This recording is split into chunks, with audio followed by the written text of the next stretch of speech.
दोस्तों, यदि आप भी अपने जीवन से परेशान हैं तो इस कहानी को अंत तक जरूर सुनिएगा। आपको सुकून अवश्य ही मिलेगा। तो दोस्तों, एक समय की बात है। एक नगर में एक व्यक्ति रहा करता था जिसका इस संसार से मन भर चुका था, जो इस संसार की मोह माया को त्याग देना चाहता था। उसने एक दिन यह फैसला किया कि वह इस संसार की हर एक मोह माया को त्याग देगा। उसने अपना मन बना लिया था।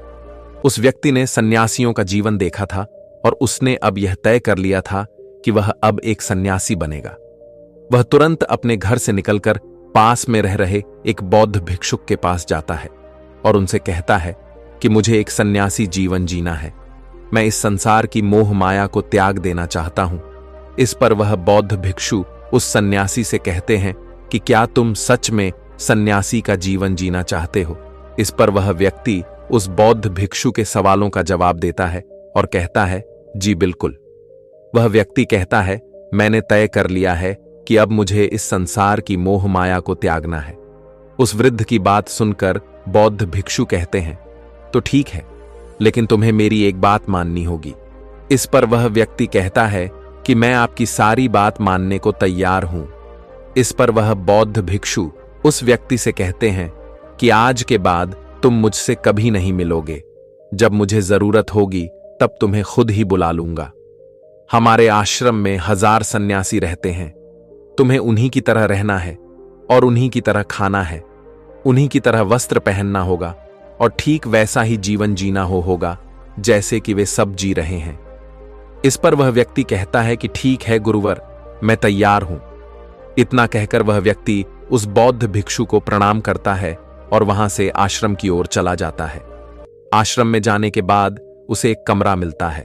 वहां जाकर वह चुपचाप बैठ जाता है। आश्रम में रहने वाले सभी लोग उसे चावल कूटने का काम दे देते हैं। वह व्यक्ति उन 1000 सन्यासियों के लिए हर रोज चावल कूटने का काम करने लगा। इसी तरह उसका जीवन व्यतीत होने लगा। उसे लगता था कि जब गुरुजी को उसकी जरूरत होगी तब वह उसे बुला लेंगे। इसी इंतजार में वह व्यक्ति वहां रहने लग जाता है। वह सुबह से लेकर शाम तक केवल चावल कूटने का ही काम करता था। उसे यह काम करते करते धीरे धीरे 12 साल बीत गए। अभी तक वह बौद्ध भिक्षुओं ने उस चावल कूटने वाले व्यक्ति को कभी नहीं बुलाया। लेकिन यह काम करते करते अब उस चावल कूटने वाले व्यक्ति के मन में कोई भी विचार नहीं रह गए थे। ना ही कोई अड़चन और ना ही कोई समस्या उसके मन में पनप रही थी। 12 सालों के बाद वह बौद्ध भिक्षु अब बूढ़े हो चुके थे। उन्हें लग चुका था कि अब उनका अंतिम समय आ चुका है और उन्हें अपना एक उत्तराधिकारी चुनना होगा। इसीलिए उन्होंने पूरे आश्रम में घोषणा करवा दी कि जो कोई भी मेरा उत्तराधिकारी बनना चाहता है वह देर रात में मेरे कमरे के बाहर 4 पंक्तियां लिखकर जाएगा और उसे उन पंक्तियों में बताना होगा कि जीवन जीने का सही तरीका क्या है, इस जीवन को किस तरीके से जीना सही है। इस जीवन का सत्य लिखना होगा। लेकिन एक बात याद रखना, उसे खुद के अनुभव के द्वारा लिखना होगा। किताब में कही हुई बातों को नहीं लिखना होगा या कहीं से नकल मारकर नहीं लिखना है। जो भी यह बताने में सफल हो जाएगा वही मेरा उत्तराधिकारी होगा। आश्रम में जितने भी लोग रह रहे थे वह सब उस बौद्ध भिक्षु को बहुत मानते थे। कोई भी उन्हें धोखा नहीं देना चाहता था। सभी भिक्षुओं के मन में यह चाहत थी कि वह उनका उत्तराधिकारी बने, लेकिन कोई भी यह काम करना नहीं चाहता था।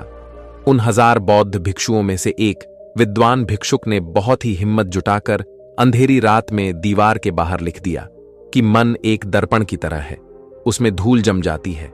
उस धूल को साफ कर दो तो सत्य अनुभव में आ जाता है और सत्य मिल जाता है। यह 4 पंक्तियां उस शिष्य ने बड़ी हिम्मत जुटाकर अपने गुरुवर के कमरे के बाहर लिख दिया। अगली सुबह जब बौद्ध भिक्षु उठे और कमरे के बाहर लिखी 4 पट्टियां को पढ़ा और कहा कि किस मूर्ख ने लिखी है, मेरी दीवार को किसने खराब कर दिया है, उसे पकड़कर अभी मेरे पास लाओ। जब आश्रम में सभी लोगों ने पता किया तो पता लगा कि वह विद्वान शिष्य उन पंक्तियों को लिखने के बाद रात्रि में ही उस आश्रम को छोड़ दिया था, क्योंकि यह विचार उसके अपने नहीं थे। और विद्वान शिष्य ने जाते जाते अपने कुछ मित्रों से कह दिया था, सुबह अगर गुरुवर को मेरी कुछ 4 पंक्तियां पसंद आई तो वह लोग मुझे बता देंगे, और अगर इन 4 पंक्तियों को पढ़ने के बाद गुरुवर गुस्सा हो जाएं तो तुम सब मेरा पता उन्हें कभी भी मत बताना। आश्रम के सभी लोग चिंता में पड़ गए कि कितनी अच्छी पंक्तियां तो लिखी हैं, उसमें फिर भी गुरुवर नाराज क्यों हो गए।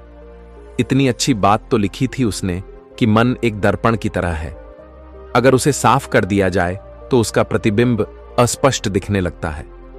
वे सब कहते हैं, चलो देखते हैं कि गुरुवर को ऐसा उत्तराधिकारी कौन मिलेगा जो उनके सवालों का सही जवाब उस दीवार पर लिख सके। वह कौन होगा जिसके पास इससे भी अच्छे विचार होंगे। कुछ लोग यह सब बातें उस चावल कूटने वाले व्यक्ति के कमरे के बाहर कर रहे थे। वह चावल कूटने वाला व्यक्ति पूरी बातें सुन लेता है और जोर जोर से हंसने लग जाता है। लोग उससे पूछते हैं, इसमें हंसने वाली बात क्या है? तुम्हें इसमें क्या गलत लगता है? वह चावल कूटने वाला व्यक्ति कहता है, गुरुवर सही तो कह रहे हैं कि किस नासमझ ने यह सब लिखा है। इस पर वे सब लोग गुस्सा हो जाते हैं और उस चावल कूटने वाले से कहते हैं कि तुम्हें क्या पता, तुम तो 12 सालों से सिर्फ चावल कूटने का ही काम कर रहे हो, तुम्हें किस बात का ज्ञान है? ना तो तुम्हें शास्त्रों का ज्ञान है और ना ही गुरुदेव ने तुम्हें कभी ज्ञान दिया। अगर तुम्हें इतना ही ज्ञान है तो तुम ही क्यों नहीं अच्छे शब्द बता देते। वह व्यक्ति हंसते हुए कहता है कि ठीक है, मैं जरूर बता दूंगा, लेकिन इतने सालों से मैंने लिखने का अभ्यास नहीं किया हूं, तो लिखना मैं भूल गया हूं। मैं बातों को जरूर बता दूंगा, लेकिन किसी को मेरी बातें लिखनी होंगी। और यह भी याद रखना कि मुझे उत्तराधिकारी बनने का कोई भी शौक नहीं है। इस पर वे सब लोग कहते हैं, तो ठीक है, क्या लिखना है बताओ। वह चावल कूटने वाला व्यक्ति कहता है, तो लिखो, जो मैं बता रहा हूं कैसा दर्पण, कैसी धूल, ना कोई दर्पण ना कोई धूल, जो इसे जान लेता है वह सत्य को प्राप्त हो जाता है। यह बात उस गुरुदेव के कानों में पड़ जाती है। आधी रात को वह गुरुदेव उस चावल कूटने वाले व्यक्ति के पास आते हैं और उससे कहते हैं कि तुम यहां से चले जाओ, वरना यहां पर रहने वाले आश्रम के सभी हजारों लोग तुम्हें छोड़ेंगे। नहीं, यह जोगा ले लो, तुम मेरा उत्तराधिकारी बनना चाहो या ना चाहो, इससे कोई फर्क नहीं पड़ता। तुम उत्तराधिकारी बनो या ना बनो, लेकिन जो शब्द तुमने कहे थे वही शब्द बिल्कुल सत्य हैं और जीवन के अनुभव को दर्शाते हैं। इसलिए मन ही मन मैं तुम्हें अपना उत्तराधिकारी मान लिया हूं। और अगर यह बातें उन 1000 आश्रम वाले लोगों तक पहुंच जाएंगी तो वह सब तुमसे जलने लगेंगे और तुम्हें चोट पहुंचाएंगे। यह लोग बर्दाश्त नहीं कर पाएंगे कि यह चावल कूटने वाले व्यक्ति उत्तराधिकारी कैसे बन सकता है, जिसे कभी ज्ञान नहीं, जिसने कभी शास्त्र पढ़ा ही नहीं, वह उत्तराधिकारी कैसे बन सकता है? वह भला कैसे सत्य को प्राप्त कर सकता है? और यहां पर शास्त्र जानने वाले सभी लोग सर पीटते रह जाएंगे। इसलिए तुम यहां से चले जाओ, कहीं और अपनी दुनिया बनाओ और वहां के लोगों को ज्ञान से भर दो।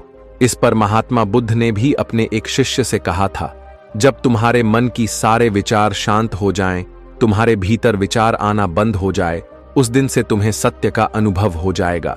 तुम सत्य का अनुभव करोगे, खुद को भी और इस ब्रह्मांड को भी समझ पाओगे। और यही बुद्धत्व प्राप्ति का पहला कदम है, मन को शांत करने का। पहला तरीका जो बौद्ध ग्रंथों में बताया गया है वह है खुद के विचारों पर करना। इन्हें अच्छे से समझना कि आखिर आपके अंदर कौन से विचार उत्पन्न हो रहे हैं, आपके अंदर आखिर क्या चल रहा है। उन्हें अच्छी तरीके से और जागरूकता के साथ समझने की कोशिश करना, न कि अपने विचारों को दबाने की कोशिश करना। अगर आप अपने मन के विचारों को दबाने की कोशिश करते हैं तो यह गलत होगा, जिसकी वजह से मन और तेजी से भटकने लगेगा और बार बार भटके। लेकिन जब भी आपको लगने लगे कि आपका मन बहुत तेजी से भटक रहा है तो तुरंत आप उस पर ध्यान देना शुरू कर दें। उसको जागरूकता के साथ देखें और अपने विचारों पर ध्यान दें। निरंतर प्रयासों के बाद आप पाएंगे कि आपके अंदर विचारों को जागरूक होकर देखने की एक आदत सी लग गई है। लेकिन उसी के साथ आप यह भी देख पाएंगे कि आपके मन में बुरे विचार अत्यधिक उत्पन्न हो रहे हैं। आपके मन में जो भी विचार उत्पन्न हो रहे हैं, सकारात्मक भी हो सकते हैं और नकारात्मक भी, उनसे आपको कोई भी छेड़खानी नहीं करनी है। बस आपको अपने प्रयास पर काम करते रहना है। लेकिन यह अभ्यास आप लगातार करते रहे हैं तो एक समय आने के बाद आप अपने विचारों को नियंत्रित करने में सफल हो जाएंगे और उसे रोक भी सकते हैं। तब जाकर आपको असली शांति और सुकून की प्राप्ति हो जाएगी तब आपको किसी भी प्रकार की चिंता नहीं सताएगी, क्योंकि आप खुद पर विजय प्राप्त कर लिए हैं। आप अपने विचारों को नियंत्रित कर पाएंगे। तो दोस्तों, आज की इस वीडियो में बस इतना ही। यदि आप इन बातों से सहमत हैं तो इस वीडियो को अपने दोस्तों तक शेयर जरूर कीजिएगा। साथ ही इस वीडियो को एक लाइक करके हमारे स्वयं इंस्पायर्ड चैनल को सब्सक्राइब जरूर कीजिएगा। धन्यवाद।